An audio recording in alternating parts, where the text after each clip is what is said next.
주시는 말씀은 민수기 20장 1절부터 13절까지 말씀입니다. 민수기 20장 1절부터 13절까지 말씀, 우리 다 같이 한 목소리로 봉독하겠습니다. 첫째 달에 이스라엘 자손 곧 온 회중이 신광야에 이르러 백성이 가데스에 머물더니 미리암이 거기서 죽음에 거기에 장사되니라. 회중이 물이 없으므로 모세와 아론에게로 모여드니라. 백성이 모세와 다투어 말하여 이르되 우리 형제들이 여호와 앞에서 죽을 때에 우리도 죽었더라면 좋을 뻔하였도다. 너희가 어찌하여 여호와의 회중을 이 광야로 인도하여 우리와 우리 짐승이 다 여기서 죽게 하느냐? 너희가 어찌하여 우리를 애굽에서 나오게 하여 이 나쁜 곳으로 인도하였느냐?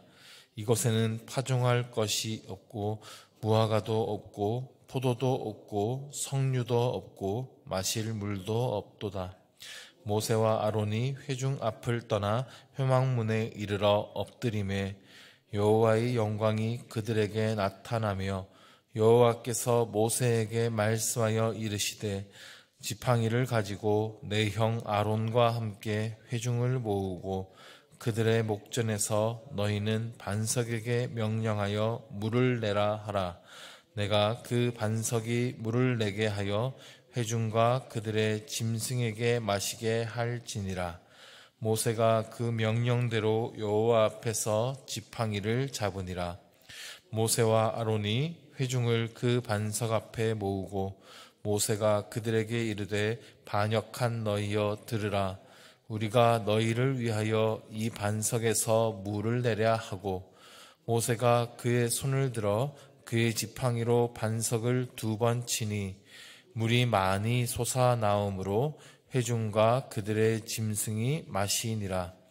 여호와께서 모세와 아론에게 이르시되 너희가 나를 믿지 아니하고 이스라엘 자손의 목전에서 내 거룩함을 나타내지 아니한 고로 너희는 이 회중을 내가 그들에게 준 땅으로 인도하여 드리지 못하리라 하시니라. 이스라엘 자손이 여호와와 다투었으므로 이를 무리바 무리라 하니라. 여호와께서 그들 중에서 그 거룩함을 나타내셨더라. 아멘. 민수기 20장 말씀은 첫째 달에라고 시작합니다. 1년 12달 중에 첫째 달에 있었던 이야기라고 기록하는데요. 이때 이스라엘 백성이 신광야의 가데스에 머물렀습니다. 가데스 바네아입니다. 가나안으로 12정탐꾼을 보내었던 그 가데스 바네아입니다. 이곳에서 슬픈 이별을 한 가지 경험하게 되는데요. 미리암이 죽습니다. 모세와 아론의 누나죠. 모세에게 한번 반기를 든 적은 있지만 그래도 가족은 가족입니다. 그 누나가 가나안 땅에 들어가지 못하고 이 광야에 묻히게 됨으로 인해서 모세와 아론의 가슴이 아마도 무너져 내렸을 것입니다. 이 상황에서 한 가지 사건이 더 벌어지는데요. 백성들이 또 모세와 아론에게 몰려듭니다. 물이 없다는 거예요. 아무리 좀 심각한 상황일지라도 지도자가 지금 상을 당했는데 좀 넘어가 주거나 좀 기다려줄 수도 있을 텐데요. 이스라엘 백성들은 모세와 아론을 강하게 몰아붙였습니다. 3절에서 백성이 모세와 다투어 말하되 이르되 우리 형제들이 여호와 앞에서 죽을 때에 우리도 죽었더라면 좋을 뻔하였도다. 다투어 말했습니다. 큰 소리를 치며 모세를 몰아붙였다는 거예요. 말도 심했어요. 우리 형제들이 여호와 앞에서 죽을 때에 우리도 같이 죽었으면 좋았을 걸. 반역하다가 하나님의 심판을 받아서 죽은 그 사람들을 이야기하는 것이죠. 차라리 그들 죽을 때 우리도 같이 죽었으면 우리는 이 고생 안 할 텐데, 이런 얘기예요. 그만큼 이 광야에서 목마름이라고 하는 문제는 좀 심각한 문제였을 것입니다. 4절을 보시면 우리와 우리 짐승이 다 여기서 죽게 하느냐. 5절에는 이곳에는 파종할 곳이 없고 무화과도 없고 포도도 없고 석류도 없고 마실 물도 없도다. 이전에 이들이 가데스 바네아에 왔을 때는 무화과와 포도와 석류를 보긴 했습니다. 12정탐꾼이 가나안 땅에서 가져온 것, 그것이 있었죠. 그때 가데스 바네아에서 봤던 것을 지금도 가데스 바네아에 가면 또 보고 먹을 수 있을 것이라 생각했던 것일까요? 지난번 가데스 바네아에 왔을 때 물은 확실히 있었던 것 같아요. 근데 이번에는 물도 구하지 못한 것이죠. 그 뜨거운 광야에서 물이 없으면 정말 괴로울 겁니다. 목이 타들어가는데 물이 없으니까 얼마나 고통스럽습니까? 자식들도 목마르다고 울 거고요. 음식을 하려고 해도 물이 없으니까 한계가 있고요. 가축도 물 먹이지 못하면 이거 픽픽 쓰러집니다. 그 고통에 대한 분노가 지금 모세와 아론을 향하는데요. 너희가 여호와의 회중을 이 광야로 인도해서 우리를 다 죽게 한다는 거예요. 지금 이스라엘 백성을 인도하시는 분은 하나님이시죠. 그러나 원망은 모세에게 합니다. 이스라엘 백성들이 이렇게 모세에게 퍼부을 때마다요, 하나님께서 책망과 진노를 하셨는데 그럼에도 이들은 달라진 것이 없습니다. 참 지겹습니다. 모세와 아론은 언제나 그렇듯이 하나님 앞에 엎드립니다. 하나님께서는 모세에게 말씀하십니다. 8절이죠. 지팡이를 가지고 내 형 아론과 함께 회중을 모으고 그들의 목전에서 너희는 반석에게 명령하여 물을 내라 하라. 내가 그 반석이 물을 내게 하여 회중과 그들의 짐승에게 마시게 할지니라. 모세는 이 명령대로 여호와 앞에서 지팡이를 잡았습니다. 그리고 회중을 반석 앞으로 모읍니다. 모세가 말합니다. 반역한 너희여 들으라. 우리가 너희를 위하여 이 반석에서 물을 내랴 하고 모세가 지팡이로 반석을 2번 쳤어요. 그러자 물이 많이 솟아나왔죠. 모세는 이 일로 하나님께 책망을 듣습니다. 12절입니다. 여호와께서 모세와 아론에게 이르시되 너희가 나를 믿지 아니하고 이스라엘 자손의 목전에서 내 거룩함을 나타내지 아니한 고로 너희는 이 회중을 내가 그들에게 준 땅으로 인도하여 드리지 못하리라. 너희가 나를 믿지 않았다. 그리고 내 거룩함을 나타내지 않았다. 이 2가지가 모세와 아론의 잘못이라고 말씀하세요. 그래서 내려진 벌이 굉장히 가혹하죠. 모세와 아론은 그 가나안 땅에 들어가지 못할 것이라고 말씀하십니다. 무려 40년이라는 기간 동안 이스라엘 백성을 인도하고 있어요. 목표 지점은 오직 그 가나안 땅입니다. 얼마나 들어가고 싶겠어요? 근데 이 한순간의 행동으로 인해서, 그것도 미리암의 죽음으로 인하여서 지금 마음이 무너져 내린 상태였는데 이거 좀 봐주시면 안 되나요? 이것이 왜 그렇게 큰 잘못인지, 왜 이들이 가나안 땅에 들어가면 안 되는 것인지, 이 죄악의 심각성에 대해서 살펴볼 필요가 있습니다. 먼저 하나님께서 명령하신 것하고 모세의 행동이 어떤 차이가 있었는지 한번 살펴보시죠. 8절을 보시면 하나님께서 지팡이를 가지고 회중을 모으고 그들의 목전에서, 그러니까 이스라엘 백성들이 보는 앞에서 반석에게 명령해서 물을 내라 하라. 그러니까 물을 내라 라고 반석을 향해 외치라고 하셨어요. 근데 11절을 보시면 모세는 손을 들어 그 지팡이로 반석을 2번 쳤습니다. 지팡이로는 백성들을 모으라고 하셨어요. 그리고 말로 명령하라고 하셨죠. 근데 모세는 지팡이로 반석을 2번 친 겁니다. 하나님의 명령하고는 다르죠. 모세는 왜 이렇게 했을까요? 이전에도 모세를 통해 반석에서 물이 나온 적이 있어요. 출애굽기 17장에도 백성들이 목이 말라 죽겠다고 모세를 원망하거든요. 그때는 하나님께서 모세에게 반석을 치라고, 지팡이로 반석을 치라고 명령하셨어요. 그 모세가 반석을 쳤고 물이 나왔습니다. 아마도 모세가 그때 생각을 했을지 모릅니다. 지금 모세의 감정이 평소와 같지 않았던 것도 분명합니다. 모세가 백성들에게 뭐라고 말하죠? 10절에서 반역한 너희여 들으라 라고 말합니다. 이스라엘 백성들을 반역한 무리라고 규정하고 비난하고 있어요. 모세의 감정이 담긴 표현 같아요. 우리가 너희를 위하여 이 반석에서 물을 내랴. 우리가 너희를 위하여 라고 했어요. 마치 모세와 아론이 물을 내는 것처럼 말했죠. 이 두 가지가 큰 잘못입니다. 마치 자신들이 스스로 물을 내는 것처럼 말한 것하고요. 그리고 하나님의 명령대로 그대로 하지 않은 것이죠. 하나님의 일을 오랫동안 하면 이게 익숙해집니다.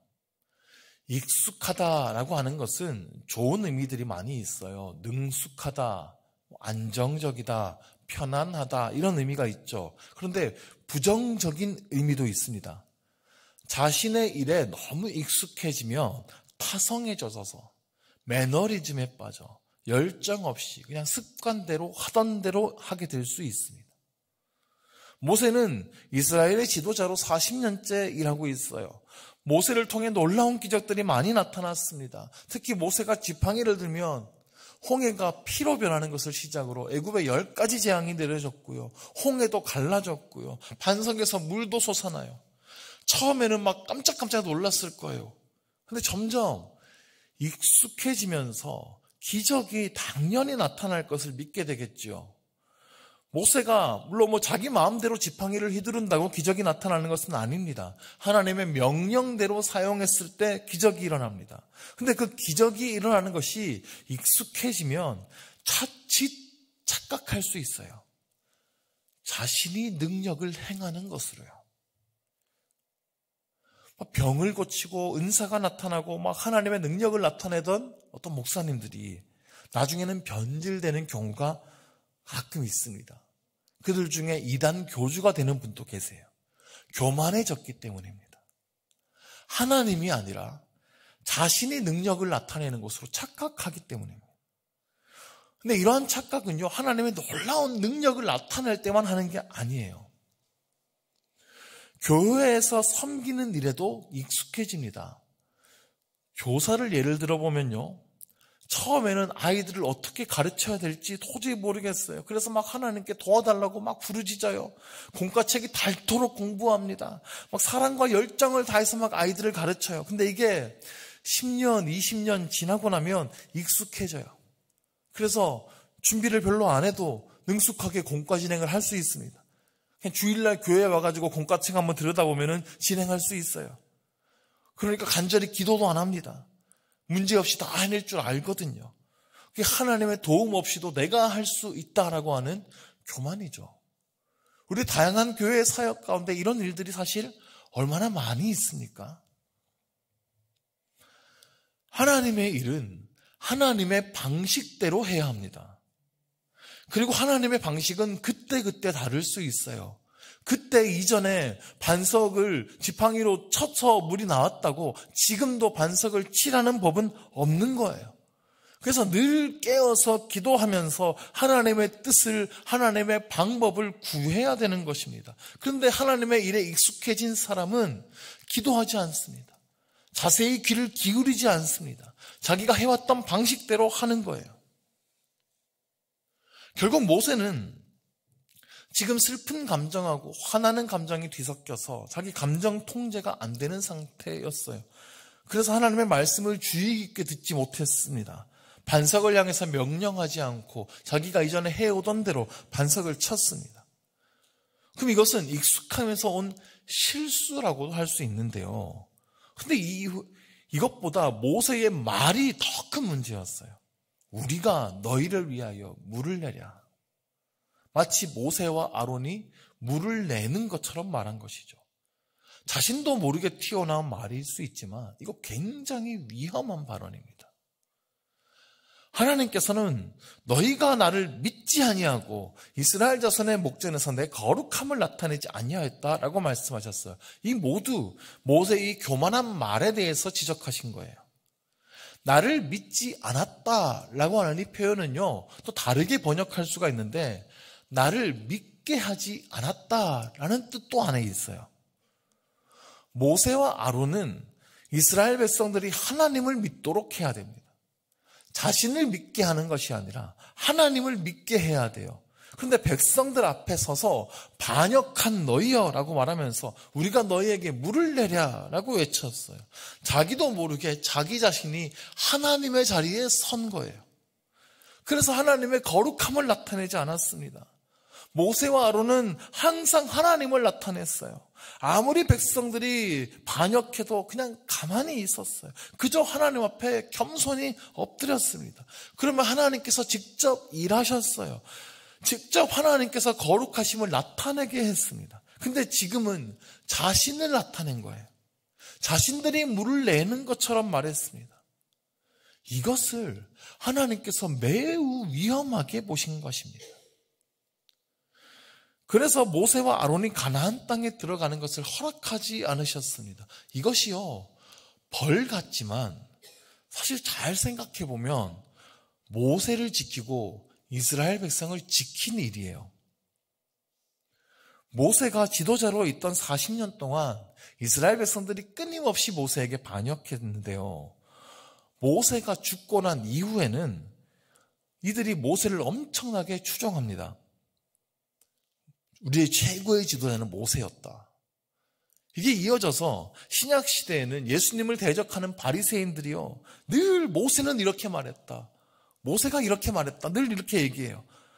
열왕기하 18장을 보시면 히스기야가 종교개혁을 하는데요, 그때까지 이스라엘 백성들이 모세가 만들었던 놋뱀을 향해서 분향하고 있는 모습을 보게 됩니다. 만약에 모세가 이스라엘 백성들을 이끌고 가나안 땅 정복까지 했으면 이스라엘 백성들은 혹 하나님이 아니라 모세가 우리를 구원했다고 말할 수도 있어요. 혹시라도 모세의 이 교만한 말 한마디, 우리가 물을 내랴, 이 한마디가 혹 씨앗이 되어 자란다면, 사람들의 마음에 심긴다면 그럴 수 있고요. 혹시라도 이것이 모세의 말에 심겨서 자란다면 모세도 하나님 행세를 했을지도 모릅니다. 그러므로 모세와 아론을 가나안 땅에 들어가지 못하게 한 것은 모세와 아론을 지킨 일이고요, 이스라엘 백성들을 하나님을 믿는 믿음에서 벗어나지 못하도록 지키신 일이라고 할 수 있습니다. 우리도 하나님이 아닌 나를 드러내고 싶은 유혹에 빠질 때가 있습니다. 하나님께서 하신 일인데 내가 한 일이라고 착각하고 내 방식과 내 생각으로 내가 하려고 하고 사람들 앞에서 나를 드러내고 싶은 유혹이 있을 수 있어요. 교만입니다. 하나님은 교만한 자를 물리치시고 겸손한 자에게 은혜를 주신다고 하셨습니다. 오늘 말씀을 통하여서 나 자신을 돌아볼 필요가 있습니다. 특별히 교회에서 앞에 선 사람들, 오랫동안 교회를 섬겨오신 분들, 사람들 앞에서 드러나는 자리에 있으신 분들은 더욱 조심해야 합니다. 교만하지 않기 위해 조심해야 합니다.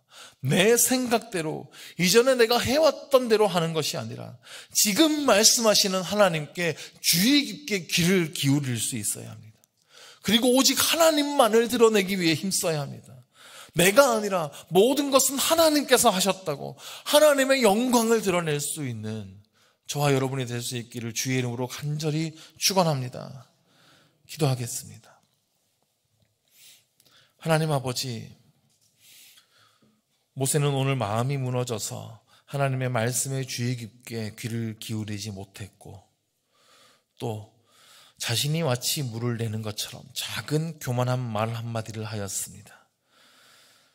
우리 안에도 혹시 내 감정 때문에 내 행동을 통제하지 못하고 나의 말을 통제하지 못하고 내 마음대로 한 것은 없었는지, 또 하나님의 말씀이 아니라 내 방식대로 내 고집대로 한 것은 없었는지 우리의 모습을 달아봅니다. 또 내가 한 것이 아닌데 오직 하나님의 은혜인데 내가 한 것처럼 교만한 자리에 서지는 않았는지 돌아봅니다. 하나님, 우리가 날마다 겸손히 하나님의 음성에 귀를 기울이게 하여 주옵소서. 하나님 인도하심 따라서, 세심하게 인도하시는 건 하나님의 말씀을 따라서 행하는 우리 되게 하여 주옵소서. 또한 내가 아니라 오직 하나님께서 하셨다고, 하나님의 은혜라고 하나님께 영광 돌리는 우리 되게 하여 주시옵소서. 그래서 우리의 삶을 통하여서 날마다 역사하신 하나님을 나타내고 하나님의 방식을 따라 하나님과 동행하며 살아가는 오늘 하루가 될 수 있도록 축복하여 주시옵소서. 예수 그리스도의 이름으로 기도드립니다. 아멘. 이 시간 말씀을 기억하며 기도하실 때에 오늘도 내가 어떻게 행해야 할지 하나님 말씀하여 주옵소서. 그 길을 따라 세심하게 순종하며 나아가는 내가 되게 하여 주옵소서. 또한 오직 하나님께 영광을 돌리는 우리의 삶이 되게 하여 주옵소서. 기도하시고요. 또 가지고 나온 기도 제목들 가지고 우리 주여 한번 부르시고 통성으로 기도하겠습니다. 주여, 하나님 아버지 감사드립니다. 오늘도 우리가 함께 하시고 말씀하시는 하나님 아버지, 주께서 인도하시는 그 방식을 따라 우리가 힘하게